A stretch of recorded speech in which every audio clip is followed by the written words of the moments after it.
Ustaz, bagaimana hukumnya jamak qasar pulang dari perjalanan jauh? Apa betul tidak boleh dilakukan di rumah? Boleh saya tahu hadis sahihnya?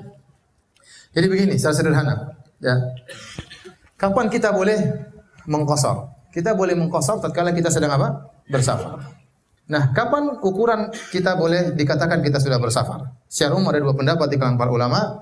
Ada yang mengatakan jarak safar adalah 80 km. Dan ini pendapat mayoritas ulama, dan sebagian ulama seperti Zahiriyah diikuti oleh Ibn Taimiyah, diikuti oleh Syekh Utsaimin, Syekh Sa'di, bahwasanya yang menentukan itu safar atau tidak urf, tradisi masyarakat. Kapan masyarakat menganggap dia musafir, maka dia musafir. Kapan masyarakat menganggap dia tidak musafir, maka tidak musafir. Tergantung tradisi masyarakat. Nah, saya sendiri lebih hati-hati. Saya memilih pendapat jumhur, bahwasanya kalau 80 kilo ke atas maka itu musafir. Kalau kurang dari 80 maka belum musafir. Jarak tempuh. Dalilnya apa? Dalilnya dalam hadis kata Rasulullah SAW, la yahillu limra'atin tu'minu billahi wal yaumil akhir an tusafira masirata yaumin wa lailah illa wa ma'aha dzu mahram. Tidak halal bagi seorang wanita yang beriman kepada Allah dan hari akhirat dia bersafar jarak sehari semalam kecuali bersama mahram. Nah, jarak sehari semalam ini di zaman dahulu diukur oleh para ulama jaraknya adalah 80 km kira-kira. Secara singkat kira-kira 80 km. Jadi wanita yang berpergian dengan jarak sehari semalam maka dikatakan wanita itu sedang apa? Safar. Berarti jarak safar itu 80 kilo dan ini lebih hati-hati, lebih hati-hati. Taruhlah kalau kita mengambil pendapat kedua, bahwasanya kalau masyarakat menganggap safar berarti safar, kalau tidak maka tidak, boleh juga, silakan antum mengambil pendapat kedua. Maka saya coba tanya sama antum, kalau orang berpergian dari Depok ke Jakarta, menurut masyarakat dianggap safar atau tidak? Tidak. Ya. Dari Bogor ke Jakarta dianggap safar atau tidak? Tidak. Dari Jakarta ke Bandung? Iya, dianggap safar. Ya, dianggap safar. Dari Jakarta, sepakat orang dari Jakarta ke Bandung safar. Maka yang menjadi patokan bukan perasaan Anda, tapi masyarakat. Sebagian orang dari Cilengsi ke Jakarta, menurut saya safar.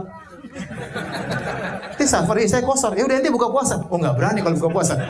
Dia kalau mau kosor mau disuruh buka puasa enggak berani. Maka saya belum menemukan ada orang yang berani berfatwa kalau pergi dari Cilengsi ke Jakarta boleh buka puasa. Tapi kalau berfatwa bahwasanya boleh kosor dari Cilengsi ke Jakarta, ada yang berani berfatwa demikian. Kosornya, tapi buka puasanya dia belum berani. Sebenarnya kalau Anda statusnya sudah musafir, ya Anda boleh berbuka, Anda boleh apa? Mengkosor ya. Jadi saya katakan tidak berarti ini kan sudah kota lain. Kita katakan tidak semua perpindahan dari satu ke kota yang lain dikatakan apa? Safar. Contohnya, Anda pergi dari kota wisata ke kota legenda, bukan musafir. Sekarang ada batan selamat datang kota, ya. Cuma jarak 10 meter Anda sudah pindah pelang, sudah pindah kota. Apakah dikatakan musafir? Tidak. Berarti perpindahan satu kota lain belum tentu dikatakan apa? Safar. Maka memang pendapat Zahiriyah, Syekh Utsaimin, Syekh Ibnu Taimiyah, Syekh Sa'di kuat dari sisi tradisi, tapi lebih hati-hati dengan jarak karena sebagian orang dianggap dia sudah apa? Safar. Menurut dia, padahal menurut para ulama, urf masyarakat, tradisi masyarakat, bukan pendapat pribadi. Bukan menurut saya ini sudah safar. Dan saya yakin orang-orang kalau ada orang pergi dari Cilengsi ke Jakarta tidak ada yang mengatakan itu apa? Musafir. Dari Depok ke Jakarta masyarakat tidak mau musafir. Dia kerja enggak dianggap musafir. Ya, dari Bogor ke Jakarta belum dianggap safar. Nah, kalau kita tahu jarak safar 80 km, kapan boleh kita mengambil keringanan? Para ulama mengatakan, kalau Anda sudah keluar dari kampung Anda sudah boleh mengambil keringanan safar. Nabi SAW waktu beliau berhaji, tujuan beliau adalah ke Mekah 500 kilo dari Madinah. Tapi waktu beliau sampai di Dzulhulaifah, sekitar 30 km, Nabi sudah mengqasar di situ.